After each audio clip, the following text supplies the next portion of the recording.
Well, I have tried for 20 years to do myself out of this job, and I thought I'd succeeded. Little did I realise what the UK political class would do. So the morning message is I'm coming back. In fact, lots and lots of us are coming back, because Mr Verhofstadt is right. Yes, I said that. First time ever. You're quite right. The Brexit Party will sweep the board in these elections, and there is only one way it can be stopped, and that is if the governing party of Mrs May and the opposition of Mr Corbyn come together and agree to a permanent customs union and indeed effectively membership of the single market. If that happens, the Brexit Party won't win the European elections, but it will win the general election, because the betrayal will be so complete and utter. So I don't believe it's going to happen.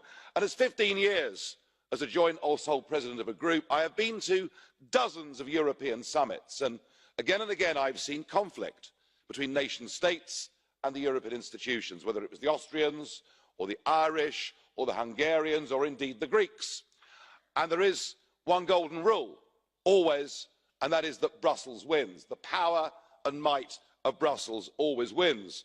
But I've never been to a European summit quite like last week, where for the second time in 2 weeks, a British Prime Minister comes along and begs for an extension to Article 50. It was humiliating, not just to be in Brussels, but humiliating for the standing of our country around the world. You know, the Commonwealth, America, many of these countries that actually like us still believe that we're a great nation, and yet we have sunk to this.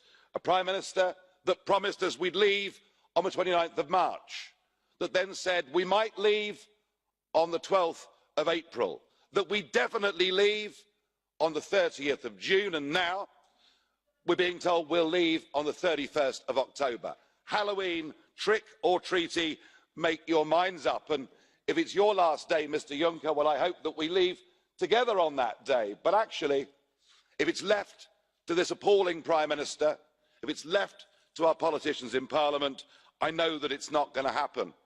In the past, I know I've always criticised the power without accountability of senior bureaucrats in Brussels, but for once I have to say that this mess is not your fault.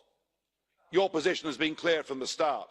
The mess is the fault of British politics, of two parties who both promised us in their manifestos they would deliver Brexit, who signed up to Article 50, which expressly said we would leave with or without a deal. That is where the betrayal is.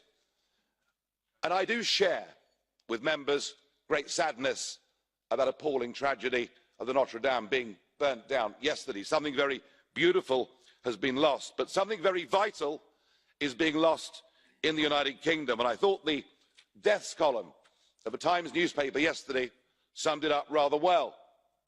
UK democracy, on the 29th of March 2019, aged 312.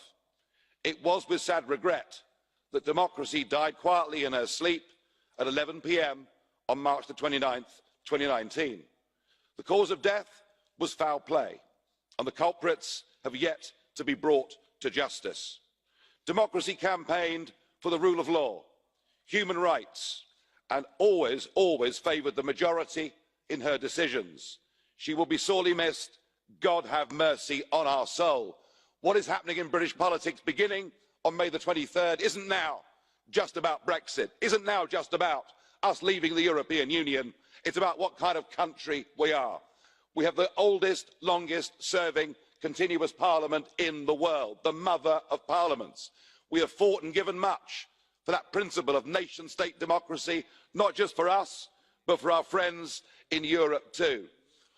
I sense amongst some in my country disillusionment, but in others I sense a burning anger. Not one to put on yellow vests and protest, but one that says we need a peaceful political revolution in our country.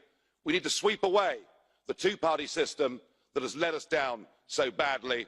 And I think you're all going to be very, very surprised by what happens on May the 23rd. It will be a new future for British democracy, and goodness me, it's needed.